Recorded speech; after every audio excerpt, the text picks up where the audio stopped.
और सीधे आपको लिए चलते हैं उस समारोह में जहां पर आज प्रधानमंत्री नरेंद्र मोदी प्रधानमंत्री संग्रहालय का उद्घाटन करने वाले हैं।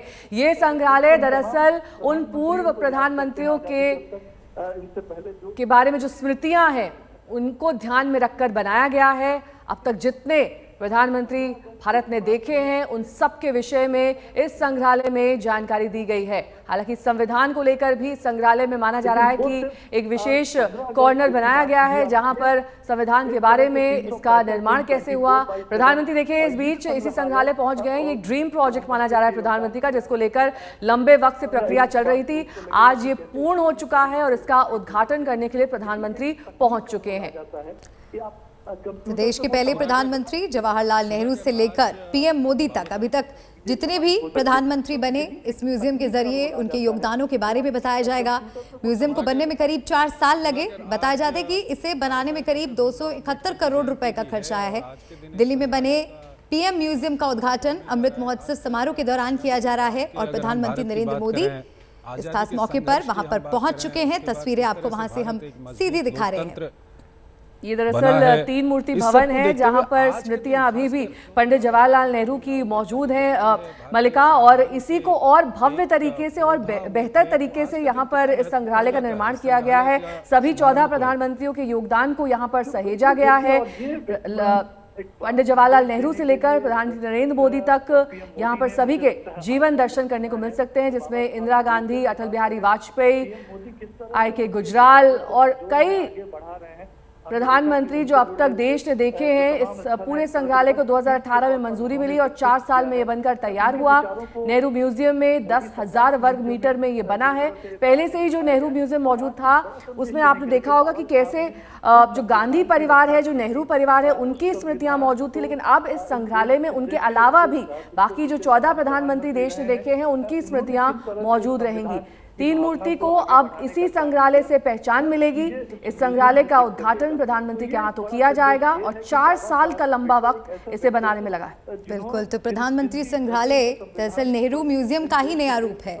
प्रधानमंत्री नरेंद्र मोदी देश के सभी पीएम के योगदान को रेखांकित करने की कोशिश में थे और इसी कड़ी में इसे प्रधानमंत्री संग्रहालय का नाम देकर विकसित किया गया है। सीधी तस्वीरें आपको संग्रहालय से हम दिखा रहे हैं। प्रधानमंत्री नरेंद्र मोदी वहां पर पहुंच चुके हैं। प्रधानमंत्री म्यूजियम का निर्माण, जैसे कि नेहा आपको बता रही थी, दिल्ली में 3 मूर्ति भवन में नेहरू स्मारक में हुआ है। इसे करीब 15,600 वर्ग मीटर क्षेत्रफल में बनाया गया है। म्यूजियम का डिजाइन उभरते भारत की कहानी से कहीं ना कहीं प्रेरित नजर आता है, मजबूत करने का नया रास्ता दिखाने का काम कर रहा है। और इस संग्रहालय में आपको बता दें कुल 43 गैलरी बनाई गई है। इसमें संग्रहालय में hologram, virtual reality, augmented reality, multi touch, multimedia, interactive kiosk, कई तरह की तकनीकों का यहाँ पर इस्तेमाल किया गया। इंटरैक्टिव स्क्रीन भी यहाँ पर इंस्टॉल किए गए हैं। और मलिका, इसके साथ ही सिर्फ दिल्ली से ही नहीं बल्कि आसपास के इलाकों से भी लोग दिल्ली पहुंचते हैं। वो दरअसल 3 मूर्ति भवन को देखना पसंद करते हैं, यहाँ पर पहुंचते हैं बड़ी संख्या में। यहाँ पर टिकट लेकर आप अंदर भीतर जाकर देख सकते हैं कि कैसे नेहरू परिवार और गांधी परिवार की यादों को इस संग्रहालय में संजोया गया है। लेकिन अब इसके अलावा भी जो 14 प्रधानमंत्री रहे हैं उनको स्मृतियों के जरिए, उनके कार्यों के जरिए अब तक ये देखिए जिस तरीके से इसका निर्माण किया गया वो दरअसल दूसरी तस्वीर में दिखाई दे रहा है।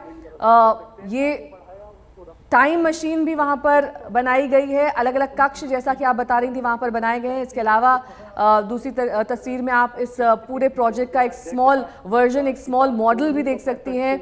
इसे दरअसल एक एग्जाम्पल मॉडल कहा जाता है, जिसके तहत इसका निर्माण किया जाता है, इसकी कल्पना की जाती है और उसके बाद इसे अमली जामा पहनाया जाता है। 4 साल का लंबा वक्त इस ड्रीम प्रोजेक्ट को आकार देने में लगा है। आज दिल्ली में प्रधानमंत्री संग्रहालय का उद्घाटन, और ये कहा जा रहा है कि जिस तरीके से इसकी संरचना की गई, इसकी कल्पना की गई, ये दरअसल निकट भविष्य में बहुत अहम मील का पत्थर साबित होने वाला है। बिल्कुल एक बेहतरीन कोशिश यहाँ पर जितने भी भारत के प्रधानमंत्री रहे उनके जीवन के बारे में जानने की कोशिश। हिमांशु मिश्रा हमारे साथ जुड़ गए हैं। हिमांशु, 2 तस्वीरें यहाँ पर हम दर्शकों को दिखा रहे हैं जब प्रधानमंत्री नरेंद्र मोदी ने खुद टिकट खरीदा और थोड़ी ही देर में उद्घाटन भी होने वाला है। देखिए, बिल्कुल प्रधानमंत्री नरेंद्र मोदी जो हैं अब प्रधानमंत्री संग्रहालय के अंदर पहुंच चुके हैं, जहां सभी पूर्व प्रधानमंत्रियों की से जुड़ी हुई चीजें जो है वो रखी गई हैं और सभी प्रधानमंत्रियों का जो देश को लेकर कंट्रीब्यूशन रहा है उससे संबंधित जो भी जानकारी है, इंफॉर्मेशंस हैं, उसको यहां पर म्यूजियम में रखा गया है। तो एक तरीके से सभी पूर्व प्रधानमंत्रियों का संग्रहालय बनाने का जो इस सरकार का निर्णय था, आज वो पूरा होता नजर आएगा आप सबको। और अब से कुछ देर बाद जो है प्रधानमंत्री नरेंद्र मोदी यहां पर पूरे म्यूजियम संग्रहालय का जो है घूमकर मुआयना कर रहे हैं और पूरी तरीके से जायजा ले रहे हैं। और 12:25 से ये कार्यक्रम शुरू होगा और 1 बजे प्रधानमंत्री नरेंद्र मोदी का जो है वो संबोधन होगा। इससे पहले भी प्रधानमंत्री नरेंद्र मोदी जो है वो बीजेपी के संसदीय दल की बैठक के अंदर ये कह चुके हैं कि हम सभी पूर्व प्रधानमंत्रियों का संग्रहालय जो बना रहे हैं उसमें सभी प्रधानमंत्रियों का जो देश के अंदर कंट्रीब्यूशन रहा है उसको याद करते हुए बना रहे हैं। सभी प्रधानमंत्रियों ने देश के लिए कुछ ना कुछ किया है, इस पर हम राजनीति नहीं करना चाहते थे और इसीलिए देश के सभी प्रधानमंत्रियों के सम्मान के अंदर जो है ये संग्रहालय बनाया जा रहा है। मालिका, और साथ ही हिमांशु, हर बार प्रधानमंत्री एक नज़ीर पेश करते हैं और ये भी आज देखने को मिला कि कैसे उन्होंने टिकट खरीदा, क्योंकि आमतौर पर जब आप इतने बड़े पद पर होते हैं तो इस तरीके से एक एग्जाम्पल पेश करना चाहते हैं कि यहाँ पर आइए, पहले टिकट लीजिए, उसके बाद संग्रहालय के दर्शन कीजिए। ऐसे में एक बड़ा मैसेज यहाँ पर प्रधानमंत्री की ओर से। मुस्लिम बहू बेटियों से रेप की धमकी देने वाला महंत गिरफ्तार हो गया है।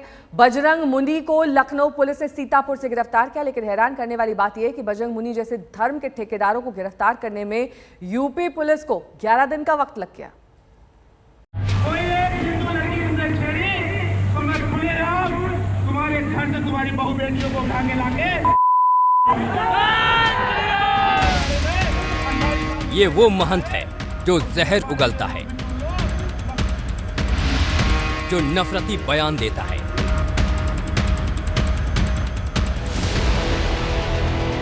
जो सनातनी परंपरा को तार तार करता है। गेरुआ कपड़े में इस महंत की बात को हम आपको ठीक से सुनाना भी गवारा नहीं समझते। इसने इतनी घटिया बातें कही जिसे सुनकर कोई भी शर्मसार हो जाए।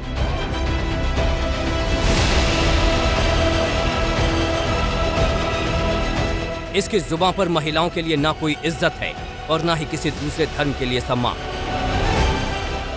जहरीली जुबान के इस सौदागर का नाम है बजरंग मुनि,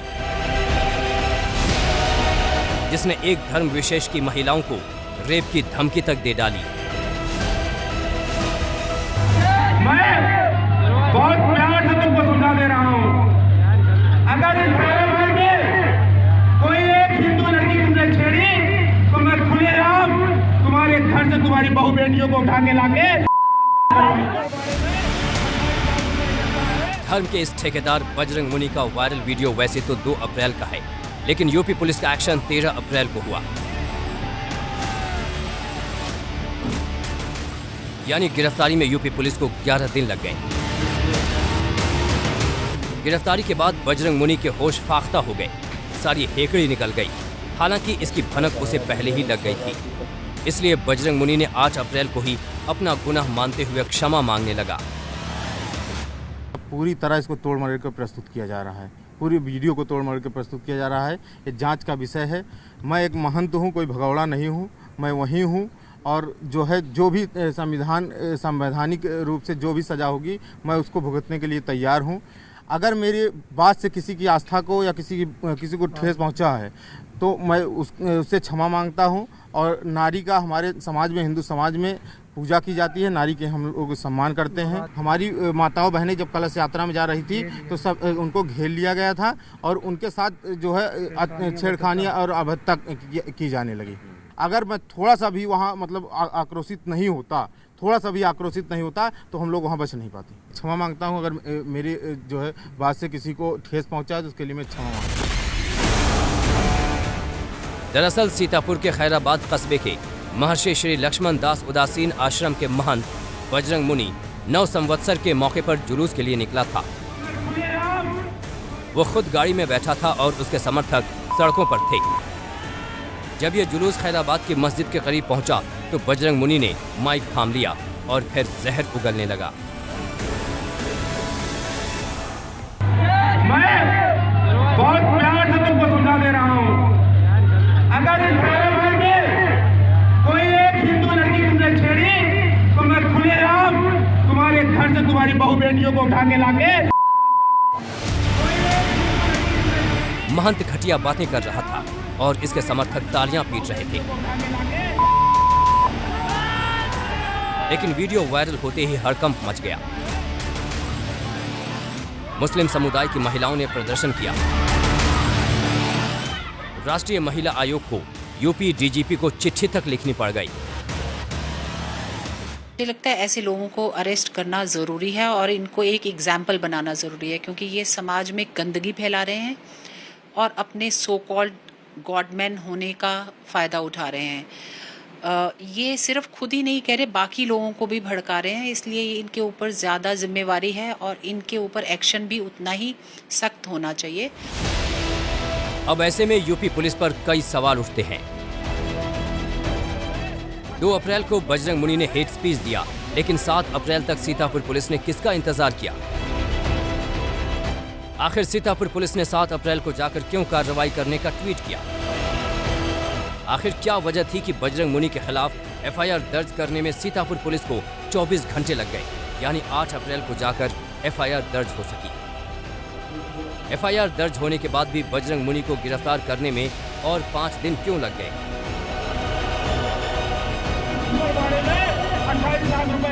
यूपी पुलिस पर सवाल तो बनता है, लेकिन सबसे बड़ा सवाल कि आखिर ऐसे महंत किस पाठशाला में पढ़ाई करते हैं जो किसी धर्म विशेष के खिलाफ जहर उगलने के लिए प्रेरित करता है?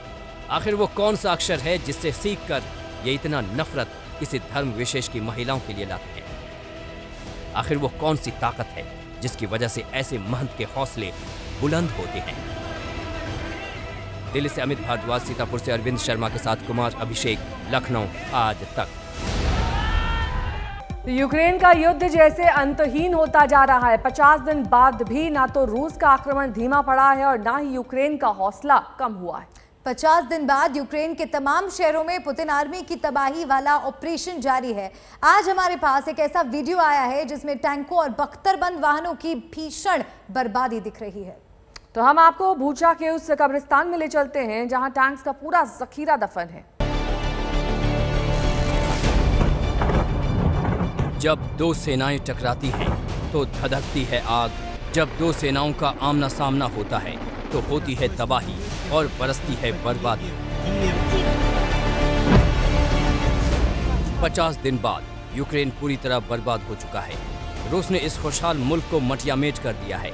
लेकिन आज आपको हम तबाही की वो तस्वीरें दिखाने जा रहे हैं जो आपको आंख भरने पर मजबूर कर देंगी।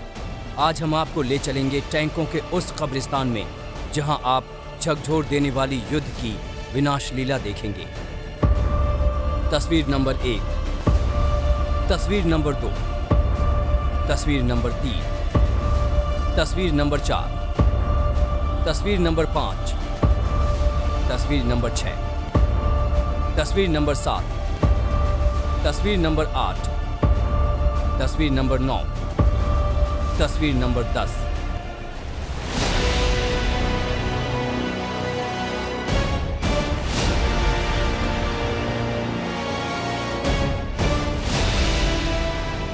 ये बूचा का कब्रिस्तान है, लेकिन यहाँ इंसान नहीं, इंसानों को मौत देने वाले टैंकों की कब्रें हैं। यही वो जगह है जहाँ युद्ध में ध्वस्त टैंकों और बख्तरबंद गाड़ियों का कबाड़ लाकर रखा गया है। अब आप करीब 2 मिनट के इस वीडियो का एक एक फ्रेम देखते जाइए। देखिए मिसाइल हमले ने इस टैंक के कैसे परखच्चे उड़ा दिए हैं। कभी ये टैंक शोले उगलता होगा, आज इस कब्रिस्तान में खामोश पड़ा है। और ये युद्ध में इस्तेमाल होने वाले रूस के सैन्य वाहन हैं जिन्हें यूक्रेन की सेना ने मटियामेट कर दिया है। इन सुराखों को देखिए, ये उन बुलेट के निशान हैं जिनसे फायरिंग के दौरान इस वाहन का सामना हुआ। बुलेट की बौछार से इस वाहन में जैसे रोशनदान खुल गए हों। औंधे मुंह गिरे जर्जर हो चुके इस रूसी टैंक को देखिए। इस पर रूसी टैंक में जो शब्द लिखा है उसका मतलब होता है बच्चे। इसका क्या मतलब हो सकता है नहीं मालूम, लेकिन इसी बूचा में रूसी सैनिकों ने कत्लेआम किया था, उनमें कई बच्चे भी शामिल थे। बूचा में नरसंहार की वो तस्वीरें इस युद्ध की सबसे विनाशक तस्वीरों में से एक है। बूचा इस युद्ध को कभी न भूलने देगा और ये इन टैंकों को देखकर भी लग रहा है कि दो सेनाएं कितनी ताकत से टकरा रही हैं। वैसे ऐसी तस्वीरें सिर्फ बूचा की नहीं हैं।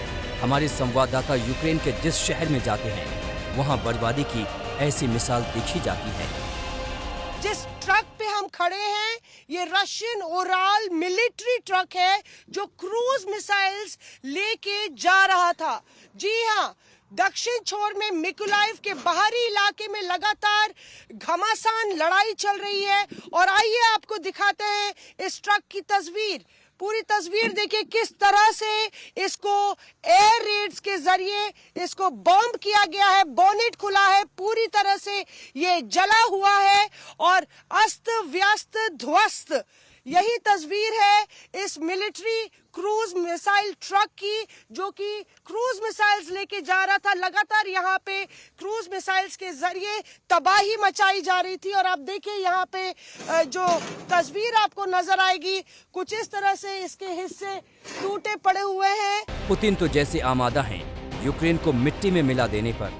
मारियोपोल से आई ताज़ा तस्वीरें भी सबूत हैं कि वहाँ किस हद तक तबाही हो रही है। इस युद्ध में धार्मिक संस्थान भी नहीं बचा पा रहे। मारियोपोल में रूस की सेना ने रिहायशी इमारतों के साथ चर्च को भी जमींदोज कर दिया। मौसमी सिंह, किरविरी, आज तक। इस युद्ध में जेलेंस्की एक ही बात लगातार कह रहे हैं, हमें हथियार दो, हथियार दो और हथियार दो। जेलेंस्की ने एक ताज़ा वीडियो जारी किया जिसमें जेलेंस्की की डिटेल डिमांड्स लिस्टेड हैं। तो अब हम आपको जेलेंस्की के हथियारों की अपील वाला वीडियो दिखाएंगे और आपकी मुलाकात जेलेंस्की के उन 4 दोस्तों से भी कराएंगे जो पुतिन की धमकी को जेब में रखकर सीधे यूक्रेन पहुंच गए।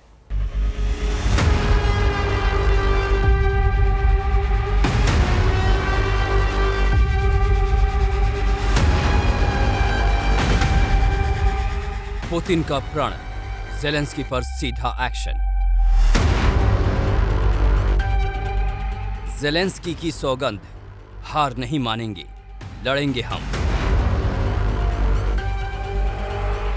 बाइडेन की शपथ, युद्ध में रूस होगा लथपथ। तो क्या पुतिन की सेना ने यूक्रेन से युद्ध को फुल एंड फाइनल करने का प्लान बना लिया है? क्या रूस ने तय कर लिया है कि वो अब जेलेंस्की को सीधे टारगेट पर लेगा? जेलेंस्की पर रूस की सेना हमला बोलेगी और युद्ध खत्म। रूस के रक्षा मंत्रालय की ओर से जारी एक वीडियो से पूरी दुनिया सांसद में आ गई है। पावर सेंटर यानी यूक्रेन की सरकार, यानी कि राष्ट्रपति जेलेंस्की। लेकिन इस धमकी का जेलेंस्की पर रत्ती भर असर नहीं दिख रहा। जेलेंस्की आज भी ललकार रहे हैं, कह रहे हैं अपने मुंह मियां मिट्ठू बनना रूस बंद करे, आए यूक्रेन से मुकाबला करे। Russia launched a full-scale war against Ukraine on February 24th. Now it's April. Russia counted on capturing Ukraine within 5 days. That was the deadline they established for obliterating our country and destroying our democracy. But they had no idea who they were up against. Russia didn't know how much we cherished our freedom.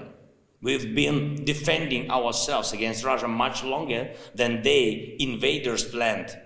We have destroyed more Russian weapons and military equipment than some armies in Europe currently possess. Zelensky NATO से, America से, अपने दोस्तों से एक ही बात कह रहे हैं, हमें हथियार दो, हथियार दो, हथियार दो। जेलेंस्की ने वीडियो में बाकायदा एनिमेशन से ये दिखाया है कि यूक्रेन को क्या-क्या हथियार चाहिए। जेलेंस्की की इस अपील पर अमेरिका ने खूब गौर किया है। हथियार न सही, यूक्रेन को बड़ी आर्थिक मदद भेजी जा रही है। तो उधर बाल्टिक देशों के 4 राष्ट्राध्यक्ष सीधे यूक्रेन पहुंचे हैं। पोलैंड के राष्ट्रपति एंड्रेज डूडा, लातविया के राष्ट्रपति एजिल्स लेविट्स, लिथुआनिया के राष्ट्रपति जिटानस नौसेदा, एस्टोनिया के राष्ट्रपति अलार कैरिस। जेलेंस्की के ये वो 4 यार हैं जिन्होंने पुतिन की धमकी को किनारे रख दिया और सीना तानकर यूक्रेन के साथ खड़े हो गए हैं। जेलेंस्की के साथ सब के सब एक साथ बोरोदियांका की बर्बादी का जायजा लेने पहुंचे। कीव से महज 60 किलोमीटर दूर बोरोदियांका रूस के हमलों में मटिया मेट हो चुका है। जेलेंस्की के मुताबिक बोरोदियांका की बर्बादी बूचा से भी भयानक है। बाल्टिक देशों से आए चारों राष्ट्रपति ज़ेलेंस्की के साथ बोरोदियांका की सड़कों पर निकले। उन इमारतों को गौर से देखते रहे जिन्हें रूसी मिसाइलों ने या तो जमींदोज कर दिया या फिर पूरी तरह बर्बाद कर दिया। ज़ेलेंस्की गुहार लगा रहे हैं कि यूक्रेन के साथ नेटो देश इसी तरह मजबूती से खड़े रहें, लेकिन पुतिन की बार बार धमकी ने नेटो को संभल कर आगे बढ़ने पर मजबूर कर रखा है। राजेश पवार और मौसमी सिंह के साथ गौरव सावंत, कीव आज तक। तो सवाल यही कि अब तक युद्ध में दरअसल मरका मौत का आंकड़ा क्या है। रूस कुछ दावे करता है, यूक्रेन कुछ दावे करता है और इस बारे में अपने अपने दावे दोनों देश कर रहे हैं। अगर सही माने तो रूस के 19,000 से ज्यादा जवान अब तक युद्ध में मारे जा चुके हैं। बिल्कुल, और उधर रूस ने इतना तो माना है कि उसे भी इस लड़ाई में भारी नुकसान हुआ है। 25 मार्च को ब्रिटिश चैनल स्काई न्यूज को दिए इंटरव्यू में राष्ट्रपति के प्रवक्ता ने माना था कि उसके 1351 जवानों की जान चली गई है। इसके साथ ही सही आंकड़ों की पुष्टि होना बाकी है, क्योंकि काफी कुछ एक मैनिपुलेटिव टेक्निक होती है। दोनों देश बढ़ा चढ़कर आंकड़े बताते हैं। हालांकि यूरोपीय संघ के देशों का अपना आकलन है कि रूस को 7 से 15,000 जवानों का नुकसान हुआ है। अब सच और झूठ क्या है ये साबित कर पाना बेहद मुश्किल है और लगभग नामुमकिन है, क्योंकि ये युद्ध का मसला है और यहां यूं ही प्रोपेगेंडा चलता रहता है। तो ज़ेलेंस्की हथियार मांग रहे हैं। अमेरिका ने यूक्रेन को मदद की नई खेप देने का ऐलान कर दिया है। अमेरिका के राष्ट्रपति जो बाइडेन ने यूक्रेन को हेलीकॉप्टर और सैन्य साजो सामान समेत $800 मिलियन की नई सैन्य सहायता को मंजूरी दी है। The president announced and authorized another presidential drawdown of security assistance valued at up to an additional $800 million, tailored to meet urgent Ukrainian needs for today's fight as Russian forces shift the focus of their ruthless aggression now to eastern Ukraine. Are reinforcing capabilities that we have already been providing Ukraine, and some of them are new capabilities that we have not provided to Ukraine. All of them are designed to help Ukraine, as we talked about, help Ukraine in the fight that they are in right now, and the fight that they will be in coming days and weeks in the eastern part of the country. तो आज रूस Ukraine जंग का 50वां दिन और जंग की खबरों को विस्तार से दिखाने से पहले आपको यूक्रेन के 8 शहरों की तस्वीरें दरअसल दिखा देते हैं। Bucha, Mariupol, Kharkiv, बोरोदियांका, Irpin, Mykolaiv, लुबियांका और कीव। इन तस्वीरों में जंग की विनाश लीला साफ नजर आती है। बर्बाद हुई इमारतें, मलबों का ढेर। रेस्क्यू ऑपरेशन में लगे यूक्रेन आपात सेवा के लोग। इन तस्वीरों को देखकर यही सवाल पूछा जा रहा है कि आखिर जंग का खात्मा कब होगा।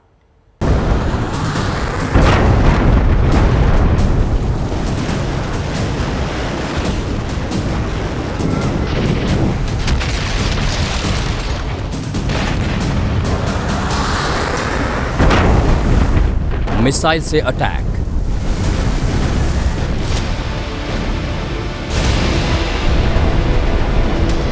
बम से हमला,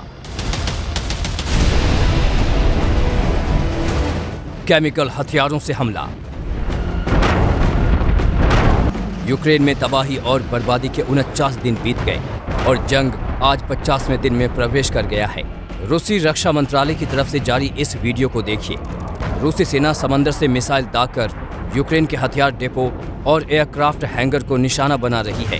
रूस का कहना है कि वो अंधाधुंध हमले की जगह अब टारगेट पर एकदम सटीक वार करने की नीति पर चल रहा है और इसके लिए अत्याधुनिक उन्नत हथियारों का इस्तेमाल किया जा रहा है। लेकिन इन हमलों के बीच रूस को एक बड़े झटके की खबर भी आई है। बारूदी विस्फोटक में एक रूसी युद्धपोत को भारी नुकसान का दावा किया गया है। यह खुद रूस की सरकारी मीडिया का बयान है। बयान के मुताबिक काला सागर में तैनात मोस्कोवा मिसाइल क्रूजर में विस्फोट से आग लग गई। आग की वजह का पता नहीं चल पाया है। जंग के बीच मिसाइल क्रूजर में आग बेशक रूस के लिए झटके की तरह है, लेकिन उसके हमलों ने मारियोपोल में जबरदस्त असर दिखाया है।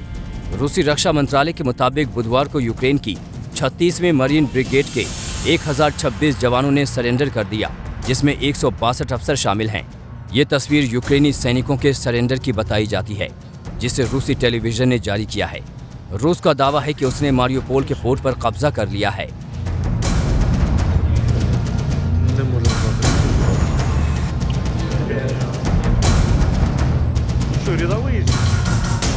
Можно бояться, можно не бояться, сдаваться все равно надо. Выбор не особо великий. Во-первых, кольцо он достаточно плотное, во-вторых, это минимум 5 эшелонов, поэтому не очень непросто будет выйти отсюда, если кто-то думает, что он просто выйдет. इस वक्त मारियोपोल के अजोव वस्तल इलाके में भयंकर लड़ाई छिड़ी हुई है। यूक्रेनी फौज के आखिरी गढ़ पर कब्जे के लिए रूसी और उसकी समर्थक सेना ने कुछ हफ्तों से इलाके को घेर रखा है। डोनबास का अजोव पोर्ट निशाने पर है। इसका जवाब देने के लिए यूक्रेन की मरीन ब्रिगेड भी तैयार है, लेकिन गोला बारूद की कमी बड़ी बाधा के रूप में सामने आई है। यूक्रेन की मरीन ब्रिगेड ने अपने फेसबुक पेज पर लिखा है, मारियोपोल में निर्णायक लड़ाई के लिए तैयार है। इसका अंत या तो मौत के रूप में होगा या कब्जे के रूप में। हमारे गोला बारूद अब खत्म हो रहे हैं। अजोव वस्तल में भीषण जंग की आहट के बीच मारियोपोल में बर्बादी का दर्दनाक मंजर पसरा हुआ है। खंडहर बनी इमारतें, बिखरे हुए मलबे। मारियोपोल का चप्पा चप्पा जंग से हुई तबाही की दास्तान कह रहा है। 3 लाख से ज्यादा लोग मारियोपोल छोड़ चुके हैं और जो बच गए हैं वो पूछ रहे हैं, हमारा क्या कसूर था।